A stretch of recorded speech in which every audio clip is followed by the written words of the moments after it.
right, everyone. It's more like it, yeah. We're going to go ahead and get started here. But thank you. Thanks, everyone, so much for coming. As a previous certified energy manager, really a big energy nerd. These things really excite me, especially in the cannabis industry. The industry really has been, for everyone to kind of frame this, right, has been operating illegally for decades, right? And with that, there was really no incentive for energy efficiency, really sustainability, or innovation for that matter. The margins were huge. I mean, really big margins to where energy bills don't really matter. The technology, as we're looking at it now, was very scarce. There's no new water-cooled lights or LED lights that have been focused just on cannabis production. The knowledge was extremely limited. No one was calling up their utility and saying, hey, I want to negotiate a better rate on this illegal grow that I got here, right? No one was really calling the city, right, to understand what are the potential, right, to optimize my water and my energy usage at this new illegal grow that I just started up, right? No one was developing things like this where we're actually talking about it and bringing experts who come from both the cannabis industry as well as other industries that have been focused on this type of stuff for a long time. So as a result, of course, the focus was on output. No one really cared about, lowering that bottom line. No one cared about marketing, right? No one was going to their dealer and saying, hey, I grew this using less wattage, right? But people now have the opportunity to do that. So now we have a whole industry that is coming online almost at once. When a state legalizes, you can imagine all these different old buildings, blighted buildings that had very little energy use are now coming on with massive amounts of energy use when we look at indoor, even some greenhouse applications. This is at the same time when the U.S. is dealing with things like growing cities, right, mega cities, dealing with things like water droughts from environmental issues that we put ourselves in. Grid instability is a really, really big deal in industry right now, and dealing with brownouts and blackouts, and how do you handle these large growing cities that has to deal with all kind of infrastructure, but at the same time deal with the new industry at the same time. And of course, we're understanding more the implications of environmental sustainability, the implications of pesticide issues in our other industries are very much focused in this industry where pesticides can be concentrated. So we have a big issue, or a big opportunity, as I would like to say, in how do we bring on this industry and at the same time foster an environment of sustainability, an environment of innovation, and taking this industry to another level. And I think that we have a great opportunity and really good experts here to talk about some of those different things. The panel, as I mentioned, has a number of really great leaders from a number of different aspects of this particular issue of sustainability and innovation in the cannabis industry. And what I'd like to do really is just give each of you a chance to say a little bit about yourself, and then we'll get into a few more questions and talk a little bit more in depth about this massive opportunity that we have. John first. Okay. Good afternoon, everybody. My name is John Jacobs. It's a pleasure to be here. And based on the morning discussion, I'm probably in a unique position because I'm a former federal regulator for the U.S. Environmental Protection Agency for 27 years. I'm recording. Should be on. Hello? Yes. Yeah, there we go. Along with my colleague here in the front row, Bill Jordan, who is actually number 2 in the Office of Pesticide Programs at EPA. But for 27 years, I was a civil and criminal enforcement attorney at EPA, focusing on pesticides and chemicals. And during that time, I was also what is called a regional criminal enforcement council, where we did criminal investigations of environmental crimes, many involving the misuse of pesticides. Though back then, it was more often dealing with meth labs and U.S. lands, which are creating Superfund sites. But what has struck me most about this morning's presentation is the transition of this industry from below the radar to legal. And basically, you're creating a big agriculture situation which involves the full panoply of environmental regulation. So there's going to be pesticide issues. We were just talking about indoor situations. So you're raising discharge into POTWs, publicly operated treatment works. So you may have water permit issues, air emission issues, as well as waste disposal issues. So it's an infrastructure issue now. Got it. Excellent. I'm Ralph Risch. I'm with Phylos Bioscience. I'm the Chief Operating Officer. And Phylos is a cannabis genomics company, which means we're using genetic sequencing to better understand the plant.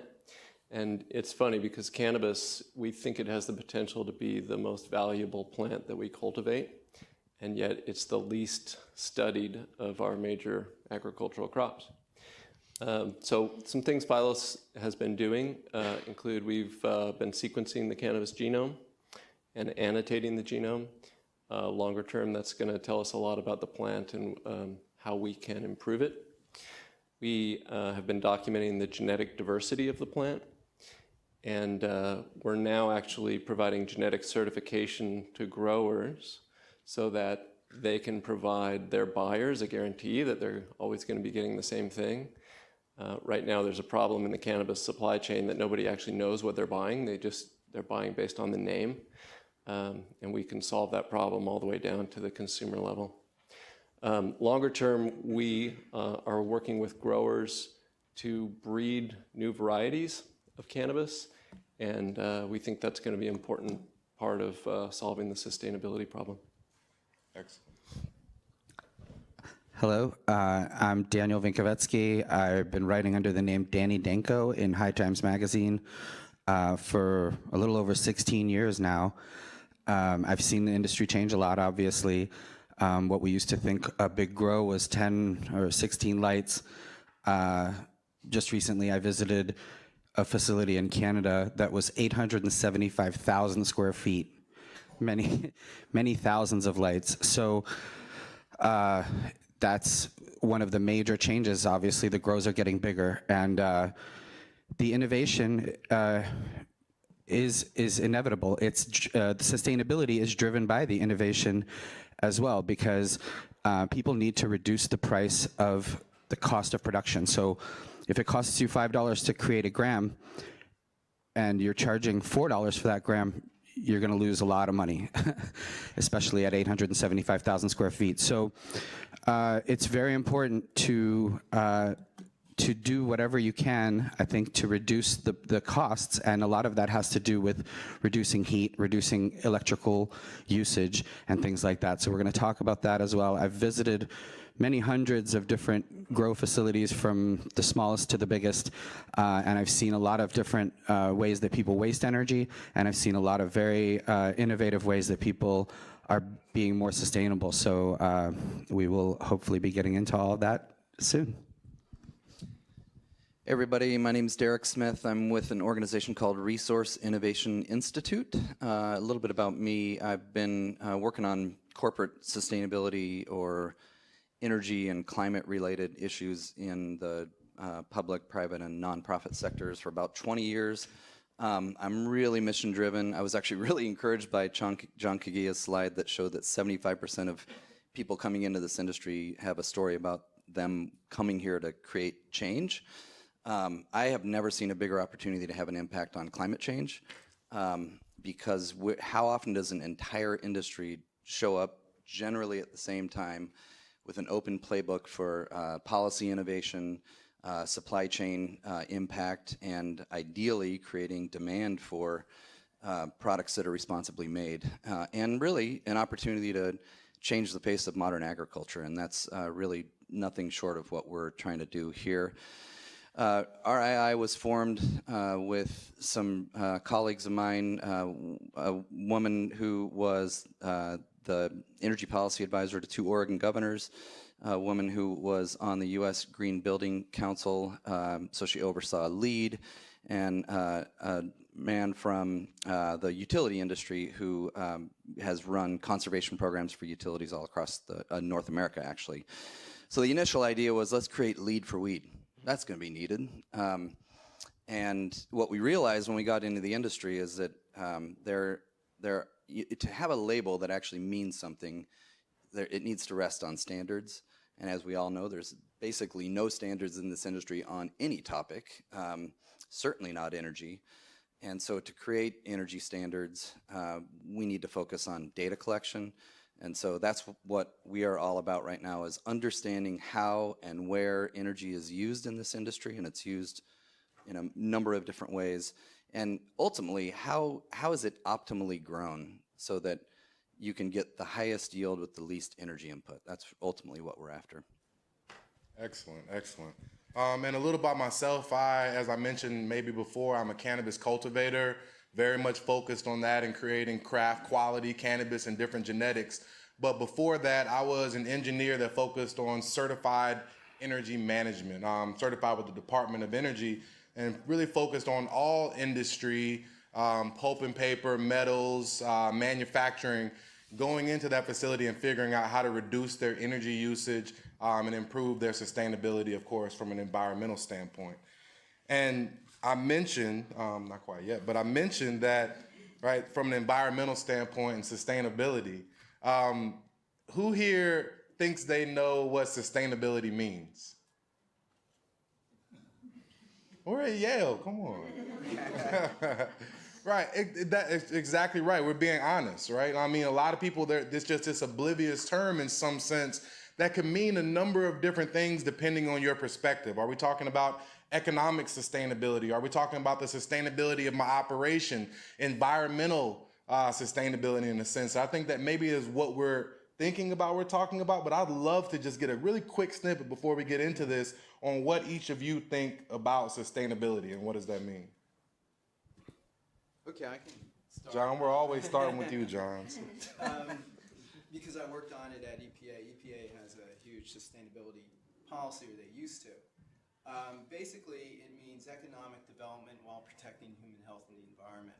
And that's EPA's mission, is number one, to protect human health and the environment, but then you have the politics of economics, et cetera. So try and meld the two, but those are the two central themes that have guided, my years.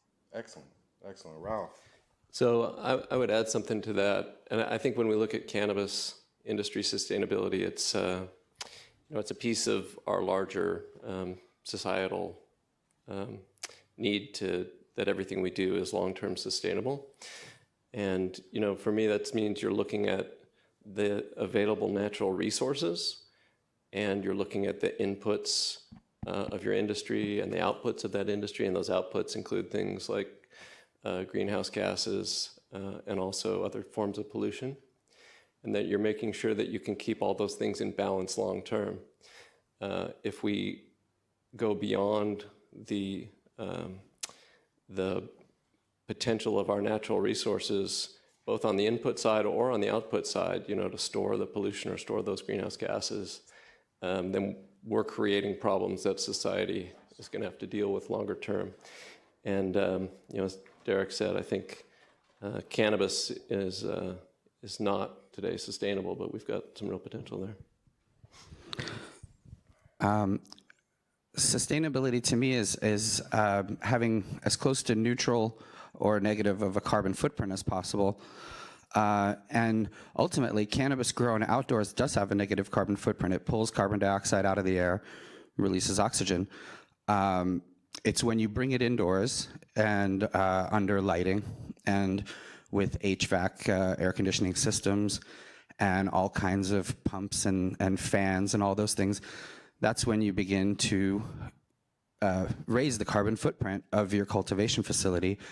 And so anything you can do to reduce that, whether it be switching from HID lights such as 1,000-watt high-pressure sodium or metal halide lighting to the new ceramic metal halide lighting, LED, light-emitting diodes as supplemental lighting, things like that can reduce the amount of electricity.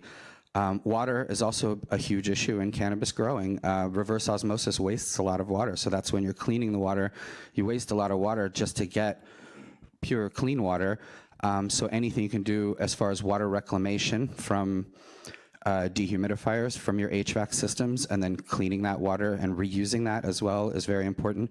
And also using as little chemical fertilizers as possible as well, because that's stuff that's ultimately runs off into our water supply. And we've seen in places like the Salton Sea where big agriculture has destroyed great swaths of land and waterways with the runoff of chemical nutrients that they use for big ag. We're talking about corn and soybeans and all of that. So that's something we want to avoid when we're growing cannabis. And the other thing I would say is that everybody thinks that, you know, there's this great big gold rush going on in cannabis. I see a lot of people losing money, and only a few actually making money. And that's the reality of the situation. So sustainability shouldn't just be, you know, just a cost concern. It should be a concern that we have for the future and for our industry to be more sustainable. Use less pesticides, use less nutrient, use less water and less electricity if we can. So I do believe that greenhouses are really part of the future of cannabis cultivation. Wow, what does sustainability mean? I backed away from that term probably 15 years ago because it meant both everything and nothing at the same time. We use the term resource efficiency, and we're not trying to claim the mantle of sustainability in this industry. Having said that, you know, the title of this panel is Sustainability and Innovation, and I think we have a wonderful opportunity to innovate in a million different ways in this industry, and that's why it is our honor to have leaders in the industry like Jesce on our board who are going to help us define what sustainability means in the industry. I will say that sustainability tends to be conflated with environmental, and you mentioned a little bit about profit, and I think the equity piece is the most important dimension, the least studied, the least executed. And I really want to look for intersectionalities between all these issues, and I'll just give one example of policy, zoning, local jurisdiction action that I think is maybe a rising issue in the industry. And I met with the state of Colorado Department of Health and Environment a couple weeks ago, and ground level ozone is a major concern for the state. And I think particularly in Denver, and what we've seen is the co-location of all the cannabis production facilities right near communities of color and also right near industry. And what's happening basically, they think, and it needs to be studied, but is that basically stuff that's coming out of cannabis facilities is mixing with stuff that's coming out of other industry facilities and causing ground level ozone in a very microcosm way, and possibly really affecting people who are living nearby. Are they emitting gas, or? I think it's probably just CO2, but again, we really need to study. On the cannabis side, I think the industry is a variety of VOCs and whatnot. Yes? I wanted to ask, so I talk about sustainability a lot in the fashion industry, of course, dyeing and whatever, includes water, but I come at it from like sustaining communities. So designers pay local women, they pay the school fees for the kids, so the kids are sustained, and it makes for a stronger community. Is there much dialogue around sustaining communities in this sustainable cannabis or sustaining cannabis? I just started one with Abele after the previous session, so I think we have the opportunity to do a hell of a lot more. I don't think there's enough. Great. We'll go to questions, but I want to go through a few pertinent questions that I think it really will help you get an understanding of what we're dealing with as an industry. And I think that the Resource Innovation Institute is doing some of the most groundbreaking work in this regard, and really understanding, using the information that we have, working with states and municipalities to understand really what is the potential opportunity, and then developing standards and communicating in order to address it. So Derek, I would love for you to, and this is one of your slides here, give me an idea, you can't see it there, but it's up here. Give me an idea of what we're really dealing with and what is the landscape of this cannabis industry. So I'll go from the left quadrant. You know, the utilities look at kilowatt hours per square foot. So we're measuring that metric as well as essentially grams or pounds of product produced per kilowatt hour consumed. If you look at it kilowatt hour per square foot, the most inefficient facilities, which I would say is a lot of Colorado and a lot of Washington, are up to 8 times the impact on energy resources as other building sectors. So that's going to grab the attention, right? Normally, utilities would be investing in a baseline study of an industry that's coming on like this. They're not. Normally, governments would be studying a lot more. They're not as much as they should be at this point, but they're catching up. And so we've created the ability to basically do data collection throughout the industry, all production zones, all climate zones, et cetera. But again, this is an extreme example, but it's relatively prevalent and probably close to a baseline in the industry. There have been studies that have shown that this industry consumes 1% of the electricity in the United States.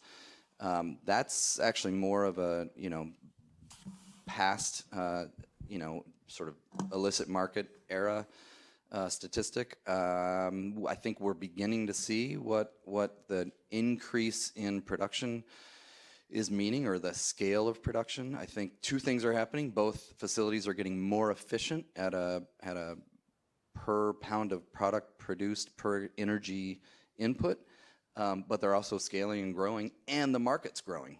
Soccer moms and aging populations and whatnot are getting back into this. So I just heard about a study in the city of Denver that's going to be on Colorado Public Radio on Monday. I won't give it away, but that it has been looking at Denver's electricity share from this industry. What we know about on the positive side is it's actually relatively simple. I think Danny was beginning to get into this, but it's really lighting and HVAC. Basically half and half. And the U.S. Department of Energy gave a gift to the world. They called it an indoor horticulture study, but they showed that 40% energy savings can come just from switching to LED lights.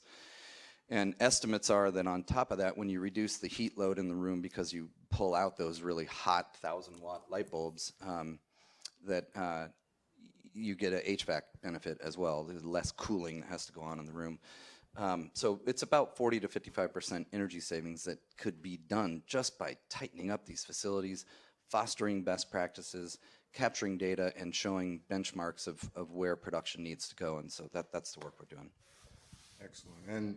And John, I wanted to ask you from an environmental and a pesticide standpoint. We know we're talking about the energy and the efficiency and resources, but from an environmental standpoint, and some of the different pesticide issues and water issues, can you give us an idea of what you're seeing and your perspective on the current and maybe future sustainability of the industry should look like? Sure.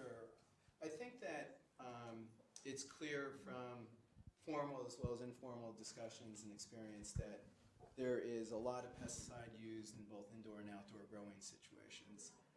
Most of it, as has been repeated many times today,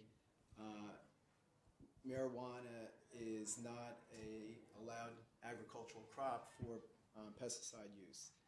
States do have lists of products that can be used as an alternative to a pesticide, but they're generally not going to be as effective as a conventional pesticide. So that results in a lot of misuse, and misuse leads to a lot of practices that are not sustainable, whether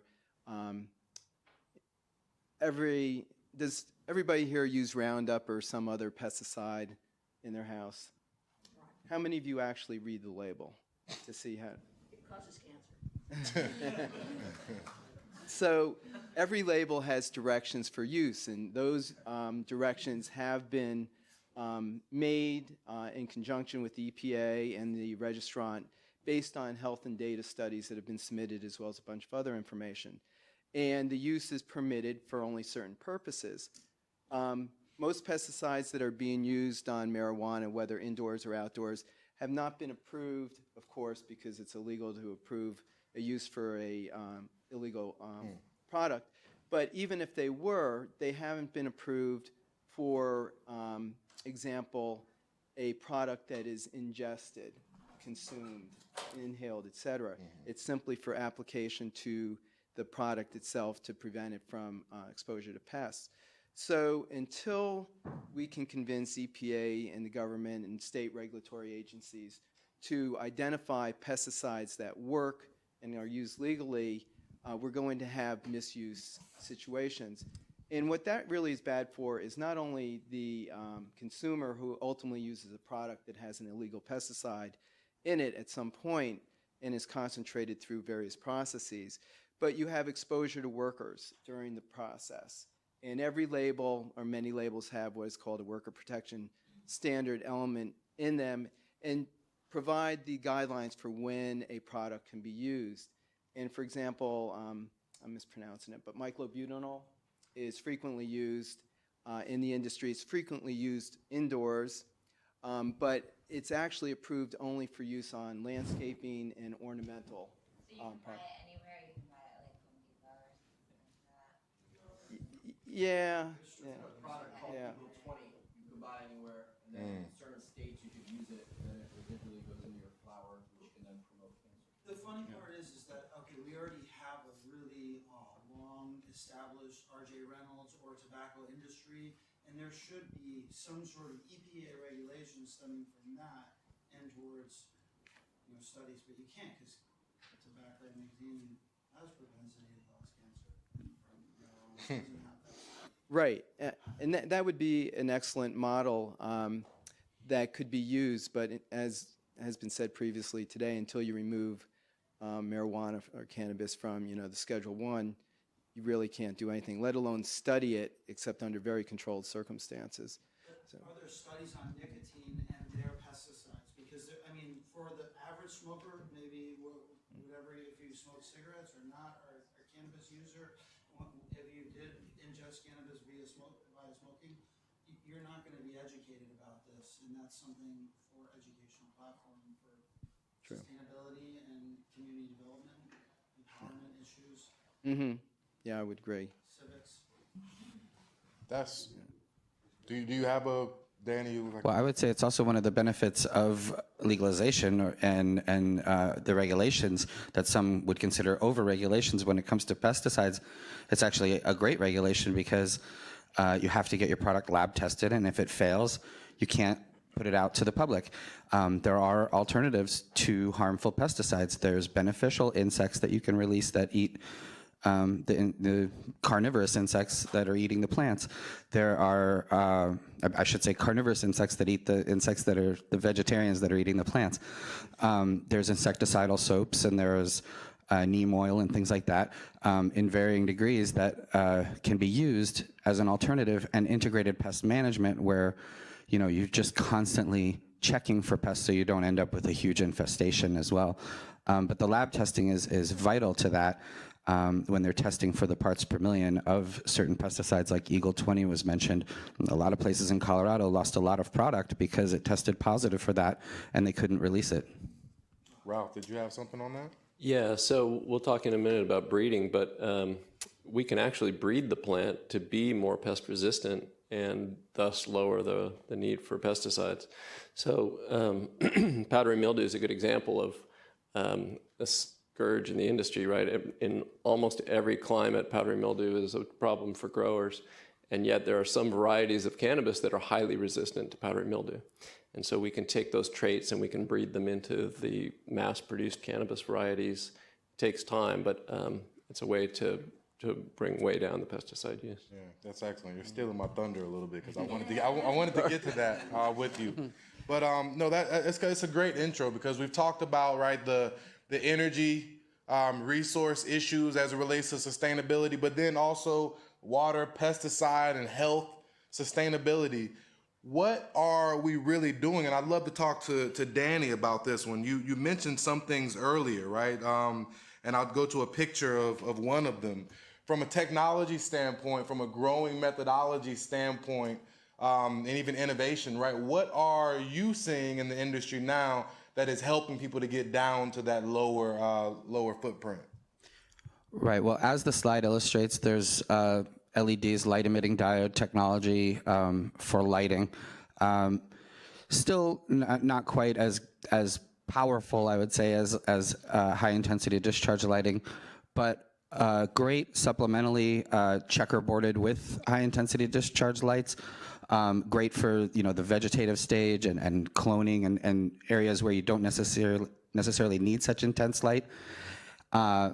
There's also the water reclamation that I talked about. There's also a big issue with waste from these large facilities, whether it be the growing medium that people are using. If they're using rock wool, that's not necessarily something you can just put in a landfill and forget about it. It doesn't go away. So I've heard of people, donating the spent nutrient and mediums that they have to tree farms and other sort of agricultural facilities. There's also, obviously, I think genetic, diversity is also really important. A lot of the issues that big agriculture has struggled with is monoculture and growing the same strain, and then, they had it with the grapes and they had it with potatoes, where one blight can eradicate the whole crop. And so that's important in developing genetic diversity and growing different plants and crop rotations and things like that as well. And I think the innovations that I mentioned earlier with greenhouses, because now that they're becoming so sophisticated, they're really giving you the best of both worlds between indoor and outdoor. You have free sunlight, which obviously lowers the cost of production greatly, but you have supplemental lighting, so when you want to add lighting, you can add it. You also have light deprivation, where you can black out the whole greenhouse and flower during the summer and things like that, so you can add crops during the year. And you're just taking advantage of free sunshine and not having to pay for lighting and HVAC during all that time. So I do think that these new climate-controlled greenhouses are really sort of the wave of the future for cannabis cultivation. We're still dealing with prohibition-based pricing. Even just yesterday, Pennsylvania started selling cannabis, medical cannabis, and the prices are really high. $80 for grams of shatter and things like that. And those prices will eventually drop, as we've seen in Oregon and Washington and Colorado. Eventually, the $400 ounce becomes the $100 ounce. And if you're producing those and your business plan is based on prohibition-based pricing, you have to adjust your plan based on the dropping cost. And when you're seeing facilities that are almost 1 million square feet, the price will go down. Yeah, that's great. He mentioned one key one. We'll get to questions just in a minute. Sorry, we're going to have a couple more, and then we'll have about almost 10 minutes for questions. But he mentioned light deprivation, and that's really important in the cannabis growing environment, right? Cannabis is an annual plant. So if you're growing outside or in a typical greenhouse, then you're going to have one harvest. That plant is going to be vegetating in the summer, and then it's going to start flowering in the fall when the days start getting shorter. So, that's also one harmful or one negative potential thing about growing outdoors or growing through more sustainable methods, is that you only get one harvest, right? Or you only get a couple, right, if you do things differently. However, with this increased technology, light deprivation, different greenhouses, you're able to manipulate the life cycle of that plant very similar to what you can do indoor and get more harvest, more consistency, and better quality. So technology is such an important piece. As I mentioned before, it's just something that companies weren't innovating things for the cannabis industry because it was illegal. So now you have a mass amount of innovation, and something I typically have thought about when I go into industrial facilities is all about technology. How can you reduce, how can you bring in a drive? How can you bring in a motor? But in this agricultural industry, there are a number of other things that you can do that still list under innovation that help to deal with some of these issues. So I would love for Ralph to tell us more about Phylos and how these genetic opportunities can help us to improve the sustainability picture in the industry. Yeah, so cannabis is interesting in that people have been breeding cannabis, but they've been doing it in low-tech environments. A lot of cannabis breeding has happened in basements, because of prohibition. Some of the best breeding. Some of the best breeding. But if you look at what the breeding has accomplished, a lot of it is interesting terpene profiles, some great smells, or much higher THC. That's been the primary objective of breeding up till now, and that's the major outcome. But if you look at all the other major crops in the country, so corn is a great example. If you look at those points of inflection on that graph, those are where major new technologies were brought into the breeding process. And so they were using statistical genomics in their breeding, and then now they're using big data tools to accelerate the breeding process. And they're breeding for things like harvest optimization or greater yield, not just of one cannabinoid. And they're breeding for things like drought resistance, and all of those things become really important for growers, but also for sustainability. The biggest thing that I've seen is that, as Danny said, you can make this plant effectively carbon neutral or even carbon negative if you grow it outdoors. But the number one barrier to growing the plant outdoors is that it has no pest resistance, and it's just that the breeding has never happened. So again, I think that's a key to the sustainability, is just to bring the plant forward, using modern breeding techniques. Yeah, that's huge. I just Derek, jump in did you have real something quick. on that? I just real quickly, because it's been mentioned a few times, and I don't think outdoor gets a pass on carbon. I don't think any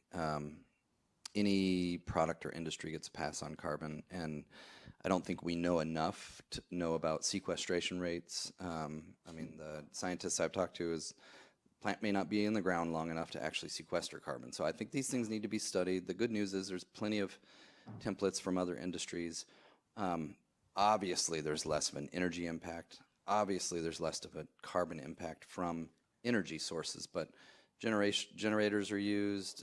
There's all kinds of other environmental impacts that could happen, erosion, et cetera, through outdoor production. And we really need to study these things. And I just only say that because I see some outdoor farmers claiming carbon neutrality, but they might be vegging under HID lights and things like that, right? So not to knock outdoor production at all.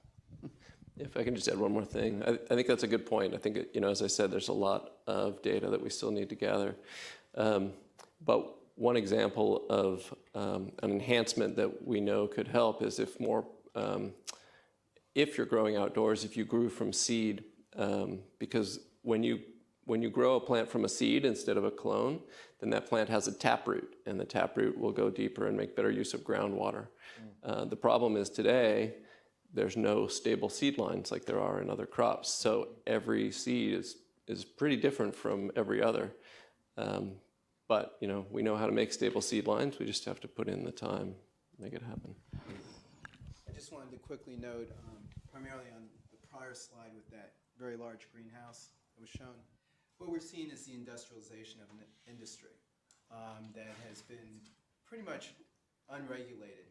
And as we get more and more larger scale, whether it's outdoors, plants are very thirsty plants, so you have water use issues. If you go with the structure, indoor structure, you have water discharges and air emissions that bring in, at this point, regulatory authority under EPA and delegated state programs. So there's consequences, in a sustainable way as you try and build out your infrastructure. So as the other gentlemen have said, to the extent that we can make closed loop systems more sustainable, lower the carbon footprint, I think that is where we have to go, but it's going to be hard to do at this point without better technology. Hey, Danny, one second. Because I think you may answer this, or you may get a chance to say it on this one, but we've talked a lot kind of loosely about indoor, greenhouse, outdoor, and this is a big debate in the cannabis industry that you can kind of get a little view into right now. And what is the best? I mean, the quality, the sustainability, all these different factors, and the subjectivity of kind of how you measure things in between, as Derek mentioned with the outdoor and the carbon neutral. Help us, Danny, and someone who's been writing about cannabis, who's knows about the quality levels and things like that. What is your view, not personally or maybe on indoor versus outdoor, but in what's happening in the industry as it relates to these two sometimes very different growing methodologies? Right. I think that there's becoming a bit of a split as well because of concentrate production. I think that's something that's a huge rising sector of the cannabis space. Concentrate, so you tell them. Producing concentrates. So, you know, that means using hydrocarbon extraction to, or not, but basically using hydrocarbon extraction to create concentrates, hash oils and things like that. And I think for the production of concentrates, it really doesn't matter if it's indoor, outdoor, greenhouse, or whatever. In fact, it's probably better if it's outdoor or greenhouse because they prefer sort of more surface area and more sort of a wispy flower because that they can strip off more of the essential oil using the hydrocarbons. So outdoor fits into that. And indoor is more like the craft flower production. So that, you know, you're selling an eighth in a dispensary of craft flowers. Typically that's going to be grown indoors, and the outdoor and the greenhouse is going to be used for oil, for production of, or, you know, for distillates and things like that, different forms of concentration. And so we're definitely seeing that, I think, split happen. But I think no matter what the facility that you're building is, sustainability and innovation in that facility starts before you even build it, and with efficiency. And so designing the facility so that, you know, people don't have to walk all the way across and come all the way back and all of that, those little ways that people use to design these facilities also make them more sustainable as well for the workers and for just energy use in general. That's excellent. That is a perfect ending to our piece. And now I'd like to open it up to the panel to ask some of these guys questions. Hi, my name is Kwasi. I'm a second-year master's student here at the School of Forestry. And my question revolves around certifications. So I've done a lot of research here around different certification processes for different agricultural commodities. And you guys have mentioned different certifications that seem a little bit siloed within the wider industry. And I was wondering what you think the viability or feasibility of a more comprehensive certification scheme and eco-labeling angle for the cannabis industry would be. Derek? Well, I appreciate the question. I think we'll see. I mean, I think the consumer needs to really care about the issues. I think they need to be made aware of the issues. I think there's a tremendous opportunity for greenwashing, and it's happening. So again, you know, that was our initial thought. That's going to be needed. We should jump in. We should do that, right? And the reality is, if you do it with integrity, it has to be based on standards. It has to be based on best practices. It has to be based on data. And there is none of that. I mean, literally. So we're creating that. We're creating venues for growers and utilities and governments to be in the same room and actually talk about what best practices look like that are most resource efficient. So we can create a YouTube channel and kind of push that out and create awareness. First through the supply chain, you know, then the dispensaries, then the customers, right? So it's gonna be a process. I wish it could happen overnight. It really needs to happen. I believe that's where we're gonna go, but we're gonna need some support and a lot of work to get there. We have a membership model, and we're trying to basically encourage the industry to help us get the resources so that we can do the research. Check out Resource Innovation Institute. I'm gonna go with this gentleman here. In previous times, the grow model was more based on secrecy and stealthiness, and we don't have to do that anymore, except to the point where you're not going to get robbed. You still have to have security, but it doesn't have to be, you don't have to be invisible. So a lot of the AC stuff can be just naturally taken care of. In a pretty large scale. And the other thing we talked about in brand recognition, there never was any ability to do research before. Yeah. So there is no standard. They fought tooth and nail to keep us from doing any research at all. you deal with. And universities, and you know how the pharmaceuticals have an iron hand when it comes to what you do with their money. That's right. You know, I think you make a good point about ventilation, and I think sometimes legal jurisdictions have made problems worse because of the regulations they've put in place. You know, they'd either require you to grow indoors or, you know, require you to provide a whole lot of filtration before you export any of the air from your facility. You know, if those are for health reasons, that's great. If it's just because people don't like the smell, then you know, maybe we should be growing in a different location. That's a great point. We got time for 2 more questions. I'll go with this gentleman here. We'll try to get to as many as we can if we just go fast, guys. Thanks. My name is Mike.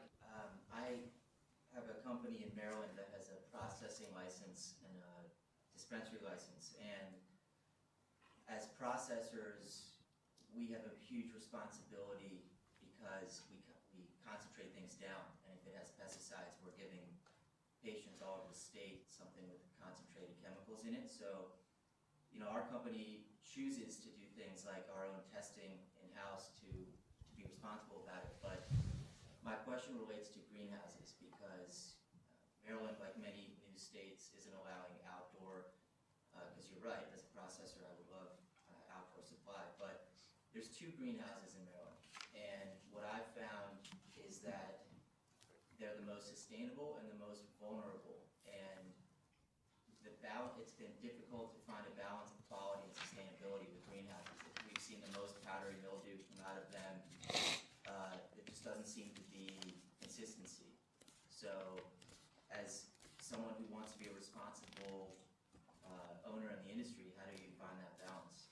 We're gonna, sorry, unfortunately, make that one the last question. We're gonna go down to the auditorium, is that at 4 o'clock after this, so we can ask more questions and mingle with the guests if you like. You want to take that? Yeah, I mean, I think what Ralph said about you know, finding strains that are more resistant to powdery mildew is important. Greenhouses inherently are going to be more humid inside, just by how they operate. One thing that we didn't really mention is improving the health of soil.